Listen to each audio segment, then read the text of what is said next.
Let's explore more about loops and work on the TIPP&SEE. First, let's review what is a loop.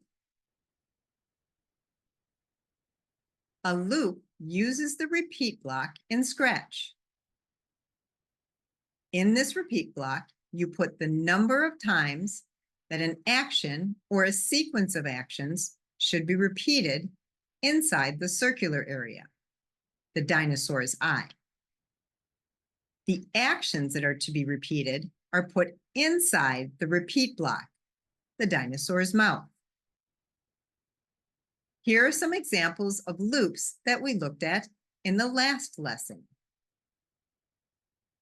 Can you tell me what actions will be repeated in this first loop? Correct. The snare drum will be repeated 10 times. What about in this second loop? Right again. The piano sounds C and then E will be repeated in that order 6 times. And in this last loop, great. The sprite will change costumes 1 time. Then the piano sound G will be repeated 4 times. Then the sprite will change color just 1 time because the change costume and the change color blocks are outside of the loop block. Let's watch this video that tells us how to create animations in programming. To create animations in programming, we use loops. A loop specifies that an action or series of actions should be repeated. Some loops are repeated a certain number of times and then stop, while others run forever. All loops end at some point, but when that happens can be determined either by repeating the actions inside the loop a specified number of times or continuing the loop for as long as the programming is running. Gosh, this sprite will keep going if I don't click the stop button. What about you? Are there things that you do in a loop? Think of the things in your life that you do by repeating a series of actions. Blinking, jumping jacks, walking, even your heart beating.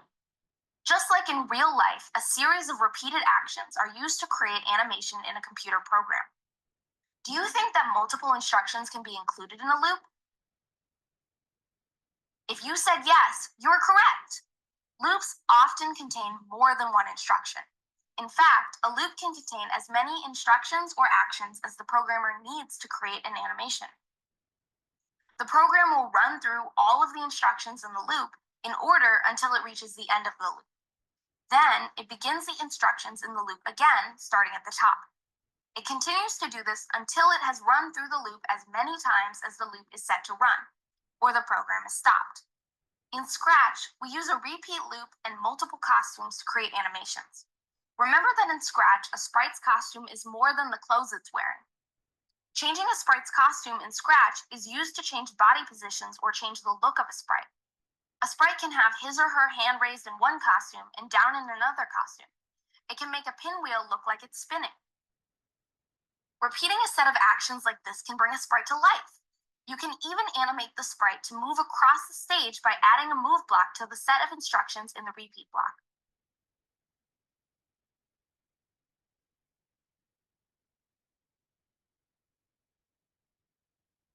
Now it's time for the TIPP&SEE, where you get to explore a Scratch project and see how loops work.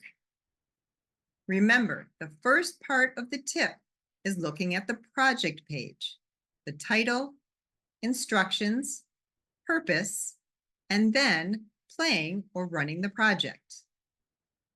The instructions are to click the green flag, then follow the bee's instructions to start the animation. The purpose is to learn how to use loops to animate sprites with changing costumes and movements. Let's play the project.